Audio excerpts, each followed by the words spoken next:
खास बुलेटिन में आपका स्वागत है और मैं हूं आपके साथ सुमन पाल। बुलेटिन की शुरुआत करते हैं बड़ी खबरों के साथ, जहां पर थाईलैंड और कंबोडिया के ही बीच जारी सीमा संघर्ष में आए दिन ही नए नए मोड़ सामने आ रहे हैं। एक तरफ जहां पर बीते दिनों ही अमेरिका राष्ट्रपति डोनाल्ड ट्रंप ने दावा किया था कि वो एक फोन पर यह संघर्ष रुकवा देंगे, वहीं दूसरी ओर ताजा अपडेट ये भी सामने आई कि थाईलैंड और कंबोडिया के बीच में सीमा पर हमले को और भी तेज नजर आ रहे हैं। और यानी कि आपको बता दें, शनिवार भी थाईलैंड की ही सेना ने कंबोडिया सीमा के पास हवाई हमला किया है। जानकारी ये भी है कि थाई वायुसेना ने ही 2 F-16 लड़ाकू विमानों का इस्तेमाल करते हुए कई ठिकानों पर बम गिराए हैं। बताते चले कि थाईलैंड और कंबोडिया के बीच में बढ़ते सीमा विवाद को देखते हुए राष्ट्रपति डोनाल्ड ट्रंप ने भी बीते दिनों बड़ा दावा किया था। उन्होंने साफ तौर पर ये कहते नजर आए थे कि एक फोन कॉल करके ही वो थाईलैंड और कंबोडिया के बीच जारी संघर्ष को रोक देंगे। ट्रंप ने इस बात पर जोर दिया था कि वो ताकत के दम पर ही शांति स्थापित कर रहे हैं, लेकिन ऐसा अब तस्वीरों में नजर नहीं आ पा रहा है।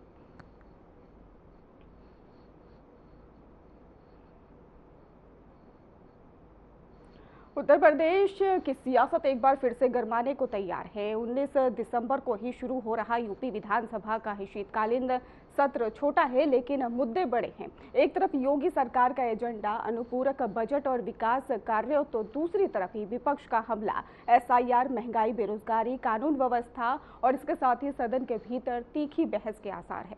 और इसके साथ बाहर जो है वो सियासी बयानबाजी तेज है। और इस विशेष रिपोर्ट में ही हम आपको बताएंगे कि कब, कहां पर, कैसे होगा, सत्र का क्या है और रणनीति क्या है। उत्तर प्रदेश विधान मंडल का शीतकालीन सत्र 19 दिसंबर 2025 से शुरू होने जा रहा है। राज्यपाल आनंदीबेन पटेल ने सत्र को आहूत करने की मंजूरी दे दी है। इसके साथ ही विधानसभा के प्रमुख सचिव प्रदीप कुमार दुबे और विधान परिषद के प्रमुख सचिव डॉक्टर राजेश सिंह ने अधिसूचना जारी कर दी। अधिसूचना के अनुसार राज्यपाल ने उत्तर प्रदेश विधान मंडल के दोनों सदनों, विधानसभा और विधान परिषद को 19 दिसंबर की सुबह 11 बजे वर्ष 2025 के तृतीय सत्र के लिए आहूत किया है। ये वही निर्णय है जिसे कुछ दिन पहले योगी आदित्यनाथ मंत्रिमंडल ने मंजूरी दी थी। हालांकि सत्र का दिनवार विस्तृत कार्यक्रम अभी जारी नहीं हुआ, लेकिन सूत्रों के मुताबिक ये सत्र 24 दिसंबर तक चल सकता है। इस दौरान कुल 6 कैलेंडर दिन होंगे, लेकिन 21 दिसंबर रविवार होने के कारण अवकाश रहेगा। ऐसे में वास्तविक कार्य दिवस केवल 4 या 5 ही दिन रह पाएंगे, यानी समय कम लेकिन एजेंडा काफी भारी। इस शीतकालीन सत्र को खास बनाता है वित्तीय वर्ष 2025-26 का पहला अनुरूपक बजट पेश करने की तैयारी में है। सरकार का फोकस अधूरी योजनाओं के लिए अतिरिक्त धन, बुनियादी ढांचे से जुड़े प्रोजेक्ट, सामाजिक कल्याण योजनाएं, कानून व्यवस्था और प्रशासनिक खर्च। सरकार ये संदेश देना चाहती है कि सीमित समय के बावजूद विकास कार्यों पर कोई ब्रेक नहीं है। सत्र के पहले दिन सदन की कार्यवाही की शुरुआत दिवंगत सदस्यों को श्रद्धांजलि देने से होगी। ये परंपरागत प्रक्रिया है, जिसके बाद प्रश्नकाल और अन्य विधायी कार्य शुरू होंगे। लेकिन इस सत्र का सबसे बड़ा और अहम संवेदनशील मुद्दा है विशेष गहन मतदाता पुनरीक्षण अभियान, यानी SIR। समाजवादी पार्टी, कांग्रेस और अन्य विपक्षी दल पहले ही साफ संकेत दे चुके हैं। वो SIR के मुद्दे पर सरकार को घेरेंगे। विपक्ष का आरोप है कि मतदाता पुनरीक्षण की प्रक्रिया पारदर्शी नहीं है, आम लोगों को पर्याप्त जानकारी नहीं दी गई, गरीब, प्रवासी और वंचित वर्ग प्रभावित हो रहे हैं। वहीं सरकार का दावा है SIR का मकसद मतदाता सूची को शुद्ध करना, डुप्लीकेट और फर्जी नाम हटाना, लोकतांत्रिक प्रक्रिया को मजबूत बनाना। यानी एक ही मुद्दा लेकिन 2 बिल्कुल अलग अलग सियासी नजरिए। यूपी विधानसभा शीतकालीन सत्र 2025। 19 दिसंबर से यूपी विधानमंडल का शीतकालीन सत्र 2 सेशन में 10 से ज्यादा विधेयक सदन में पटल पर रखे जाएंगे। सदन 6 दिन चलेगा, अवकाश घटेगा। राजनीतिक जानकारों का मानना है कि सत्र के शुरुआती दिनों में ही SIR को लेकर सदन में जोरदार हंगामा हो सकता है। विपक्ष रणनीति बना रहा है। स्थगन प्रस्ताव, ध्यानाकर्षण प्रस्ताव, शून्यकाल में आक्रामक तेवर। अगर सरकार ने जवाब से विपक्ष को संतुष्ट नहीं किया तो वॉकआउट और धरना प्रदर्शन की नौबत आ सकती है। ऐसी स्थिति में सदन की कार्यवाही बाधित होने की आशंका से इनकार नहीं किया जा सकता। SIR के अलावा विपक्ष इन मुद्दों को भी उठाने की तैयारी में है। महंगाई, बेरोजगारी, किसानों की समस्याएं, कानून व्यवस्था, महिला सुरक्षा, स्वास्थ्य और शिक्षा। विपक्ष का कहना है कि छोटे सत्रों में गंभीर मुद्दों पर विस्तार से चर्चा नहीं हो पाती और सरकार जवाबदेही से बच निकलती है। सरकार की कोशिश होगी प्रश्नकाल सुचारू रूप से चले, विधायी कार्यों को समय पर निपटाया जाए, विपक्ष के आरोपों का तथ्यों से जवाब दिया जाए। सूत्रों के मुताबिक विधानसभा अध्यक्ष सभी दलों से शांतिपूर्ण चर्चा की अपील कर सकते हैं ताकि सीमित समय का अधिकतम उपयोग हो सके। एसआईआर बना सत्र का सबसे बड़ा मुद्दा। एसआईआर पर विपक्ष के आरोप, प्रतिक्रिया पारदर्शी नहीं, जनता को जानकारी नहीं, गरीब प्रवासी प्रभावित। एसआईआर पर सरकार का पक्ष, मतदाता सूची की शुद्धता, फर्जी और डुप्लीकेट नाम हटेंगे, लोकतंत्र मजबूत होगा।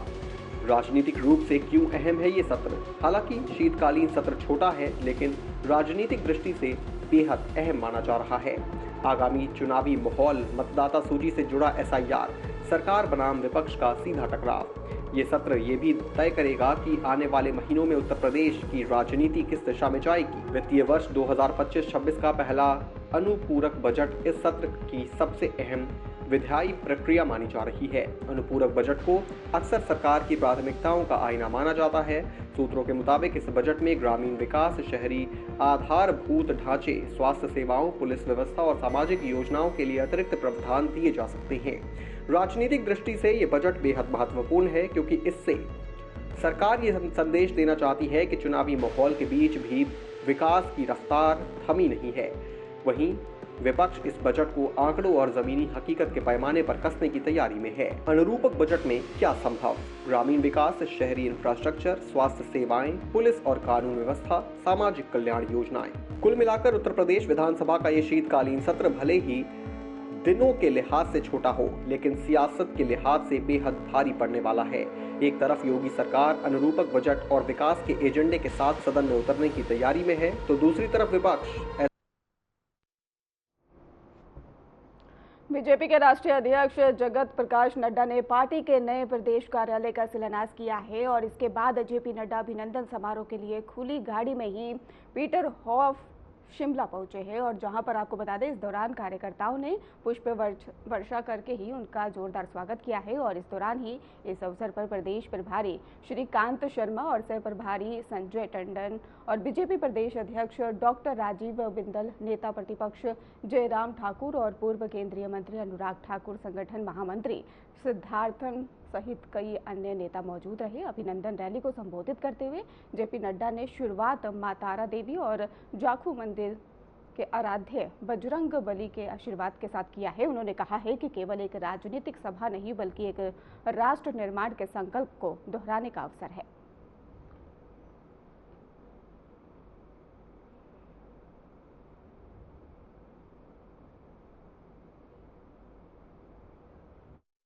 कर्म भूमि हिमाचल, जहां से मेरा सार्वजनिक और राजनीतिक जीवन प्रारंभ हुआ, ऐसी पवित्र धरती पर मुझे एक लंबे अंतराल के बाद आने का सौभाग्य मिला है।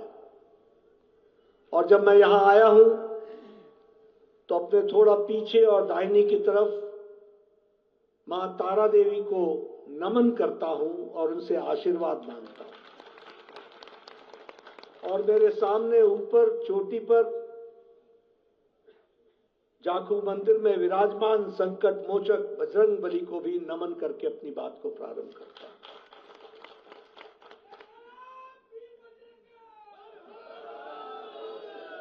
आप सब लोगों ने जिस हर्ष, उल्लास, उमंग, ऊर्जा के साथ मेरा और मेरे साथियों का स्वागत किया है, सबसे पहले तो मैं उसके लिए आपको अपनी ओर से और पार्टी के कार्यकर्ताओं की तरफ से बहुत बहुत धन्यवाद देता हूं। बहुत बहुत धन्यवाद।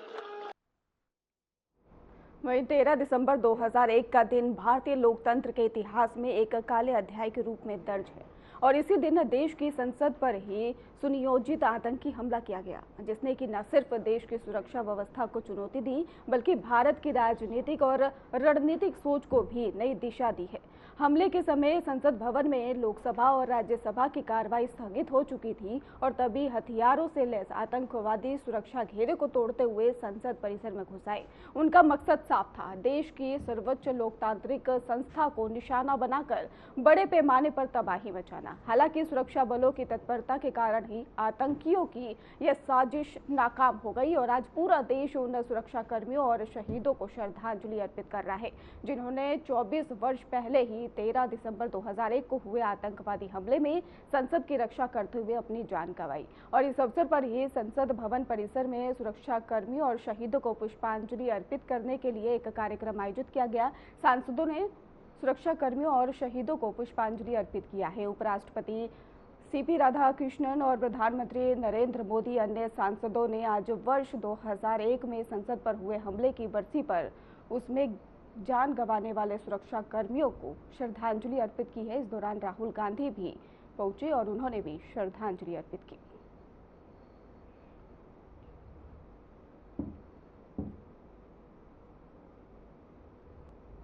राष्ट्रीय स्वयंसेवक संघ के संरक्षक चालक डॉक्टर मोहन भागवत ने ही सावरकर द्वारा रचित कविता के 115 वर्ष पूर्ण होने पर आयोजित कार्यक्रम को संबोधित करते हुए कहा कि हमारे अपने देश में हमारे अपने देश ही के भक्ति होना चाहिए और यहाँ तेरे टुकड़े हो वाली भाषा होनी ही नहीं चाहिए। पूरे ही भारत को हम एक राष्ट्र मानकर चले हैं। संविधान भी यही कहता है कि इस भारत में छोटी छोटी बातों को लेकर अलगाव टकराव कैसे होता है, हम कैसे सोचते हैं। सावरकर ने कभी नहीं सोचा कि मैं महाराष्ट्र का हूं, ये मैं इस जाति का हूं। हम सावरकर जी का स्मरण करते हैं, पहली बात है उस देशभक्ति के लिए करते हैं। ये हमारे अपने देश में हमारे अपने देश की ही भक्ति होनी चाहिए। यहां तेरे टुकड़े हो वाली भाषा होनी ही नहीं चाहिए। ये कैसे होता है हमारे होते हुए? पूरा भारत देश हम उसको एक मानकर, एक राष्ट्र मानकर चले हैं। संविधान भी अपना यही कहता है। तो इस भारत में छोटी छोटी बातों को लेकर आपस में अलगाव टकराव कैसे होता है, हम कैसे सोचते हैं? सावरकर जी ने कभी ऐसा नहीं सोचा मैं महाराष्ट्र का हूं, मैं अमुक जाति का हूं। हमारे देशभक्तों ने हमेशा जो विचार किया वो सब किसी न किसी जाति में जन्मे थे, किसी न किसी प्रांत में रहने वाले थे, परंतु सबने सोचा पूरा भारत। स्वामी रामतीर्थ तो कहते थे कि मैं भारत हूं, मैं चलता हूं तब भारत चलता है। स्वामी रामतीर्थ की योग्यता थी ऐसा कहने की, हमको कहना पड़ा कि भारत जैसे चलता है वैसे मैं चलता हूं। पहला हमारे लिए हमको सावरकर जी के सपनों का देश खड़ा करना है, तो वो सपना अपना सपना बनना चाहिए और उस सपने को सत्य करने के लिए उसी प्रकार की उत्कट प्रखर देशभक्ति। उस समय देश के लिए मरने की आवश्यकता थी, आज देश के लिए जीने की आवश्यकता है। तो नित्य जीवन में देशभक्ति, कोई शत्रु नहीं है अब सामने। अपना देश बनाना है, अपना देश मजबूत करना है। श्री राम जन्मभूमि मंदिर निर्माण समिति के अध्यक्ष नुपेंद्र मिश्रा ने कहा है कि मंदिर पूर्ण हो चुका है और इसके साथ ही उन्होंने कहा कि अब केवल निर्माण की ही दृष्टि से 2 मंदिर से संबंधित चीजें बनाई जानी है। पहला पुराने मंदिर का ही मेमोरियल बनाया जाना है और दूसरा एक स्मारक बनाया जा रहा है, जो कि बलिदानियों की याद में हमारी तरफ से ही उन्हें श्रद्धांजलि है। कल की समीक्षा से ऐसा प्रतीत हुआ है कि ये दोनों चीजें मार्च 2026 को पूर्ण होगी। जैसा आपने स्वयं कहा, मंदिर पूर्ण हो चुका है। अब केवल निर्माण की दृष्टि से 2 मंदिर से बहुत ही जो संबंधित चीजें हैं, वो एक पुराने मंदिर का जो मेमोरियल बनना है और दूसरा जो एक स्मारक बनाया जा रहा है, पुण्य स्मारक, जो कि मार्टियर्स के लिए उनकी यादगार में एक तरीके से हम सबकी श्रद्धांजलि है, वह मेमोरियल भी बनाया जा रहा है। तो यह दो चीजें ऐसी हैं जो निर्माण में कल की समीक्षा से ऐसा प्रतीत हुआ कि मार्च 2026 तक पूर्ण होंगी। मुख्यमंत्री पुष्कर सिंह धामी ने कहा कि आज हम नवीन उत्तराखंड महाक्रांति नीति 2026 और 36 का शुभारंभ कर रहे हैं और ये पहल जो है सीधे तौर पर हमारे किसानों को लाभ पहुंचाएगी और वर्तमान में लगभग 20 से 25 हजार किसान इससे जुड़े हैं। आज उत्तराखंड 2026 नई महक नीति की शुरुआत हम करने जा रहे हैं। आज इसकी शुरुआत हुई है। निश्चित रूप से इससे जो है हमारे किसानों को बहुत बड़ी संख्या में उनको सीधे सीधे लाभ होगा। वो इस सघन खेती से जुड़ेंगे और आज जो संख्या हमारी 20-25 हजार है, वो आने वाले समय में हमने जो लक्ष्य रखा है कि लगभग 1 लाख किसान इस सघन खेती से जुड़े। और जो आज हमारा इसका टर्नओवर है वो लगभग 1000 करोड़ के आसपास का है। इस टर्नओवर को भी हम 10-12 गुना यानी कि 12-13 हजार तक ले जाने का लक्ष्य रखा है। निश्चित रूप से सघन के क्षेत्र में हमारे यहाँ पर बहुत अपार संभावनाएं हैं, क्योंकि यहाँ पर अनेक प्रकार की खेतियाँ होती हैं, वनस्पतियाँ होती हैं, जिनका उपयोग सघन के क्षेत्र में होता है और उनका उत्पादन होगा। तो सघन के क्षेत्र में भी हम पूरे देश के लिए एक उदाहरण हमारा राज्य इस क्षेत्र में बनेगा और इससे हमारे किसानों को भी भरपूर लाभ भी होगा, उनकी आय भी बढ़ेगी और विकास भी होगा, तेजी से रोजगार भी बढ़ेगा। कोलकाता के सोल्ट लेक स्टेडियम में नाराज फैंस ने ही कार्यक्रम के खराब प्रबंधन का आरोप लगाते हुए तोड़फोड़ की। स्टार आपको बता दें कि बॉलीवुड लियोनेल के मेसी कोलकाता के ही सोल्ट लेक बताया जा रहा है कि बड़ा अंतर्राष्ट्रीय ही खिलाड़ी देश के अलग अलग हिस्सों में जा रहा है, लेकिन कहीं कुछ नहीं हुआ है। पश्चिम बंगाल में आज जो घटना घटी वो दर्शाती है कि तृणमूल ने ही पश्चिम बंगाल को कैसा बना दिया है। पूरे कार्यक्रम को टीएमसी ने हाईजैक किया है और इसके साथ ही आपको बता दें कि टीएमसी के ही सुजीत बोस से लेकर अनुरूप विश्वास तक ही सारे मंत्री इसमें लगे रहे हैं। पैसों की पूरी लूट जो हुई है और 5 से 8 हजार रुपए टिकट भी बिके हैं। टिकट की कालाबाजारी हुई है जिसमें भी भ्रष्टाचार हुआ है।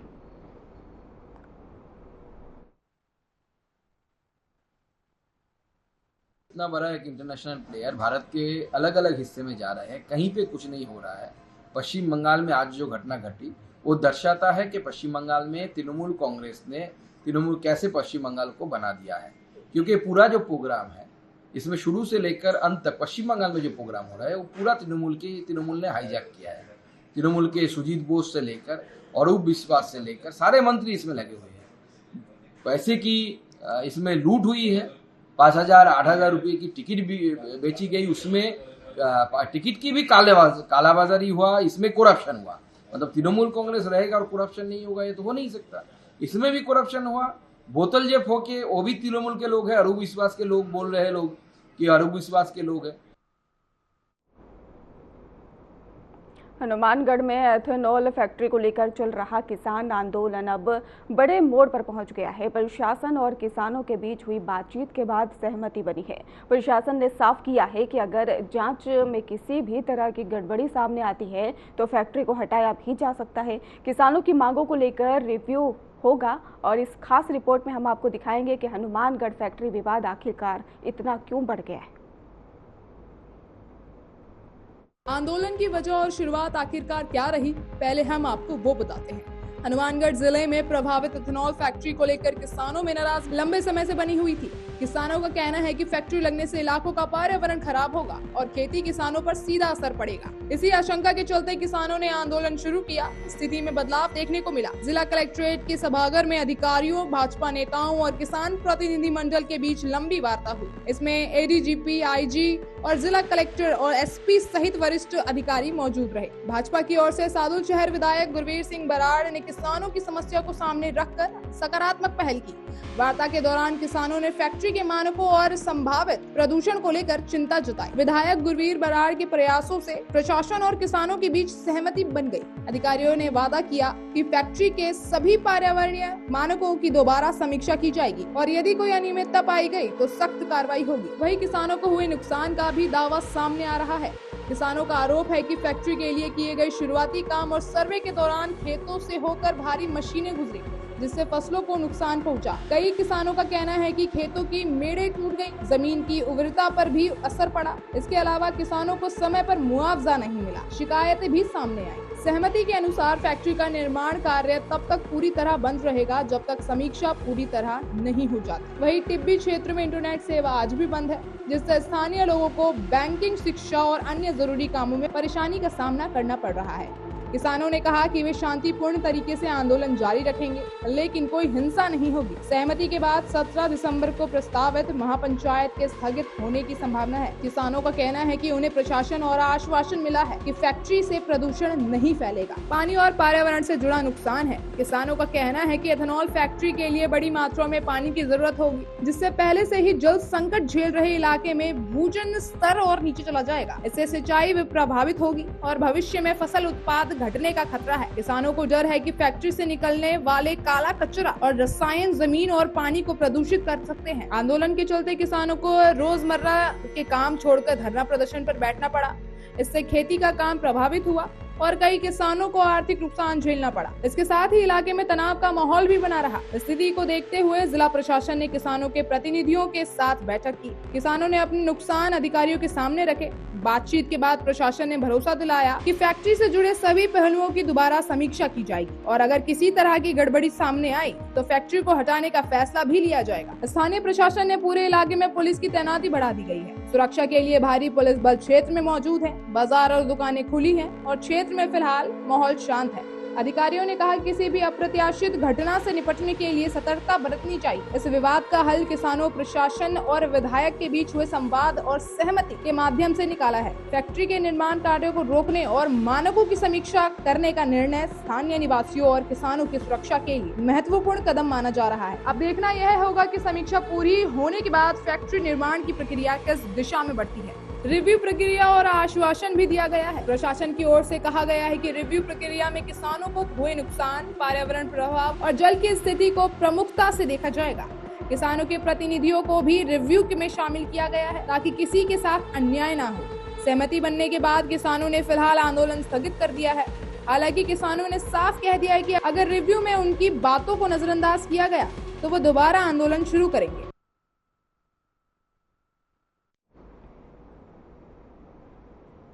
फिलहाल खास बुलेटिन में बस इतना ही। आगे की खबरों के लिए आप देखते रहिए हमारा चैनल। धन्यवाद।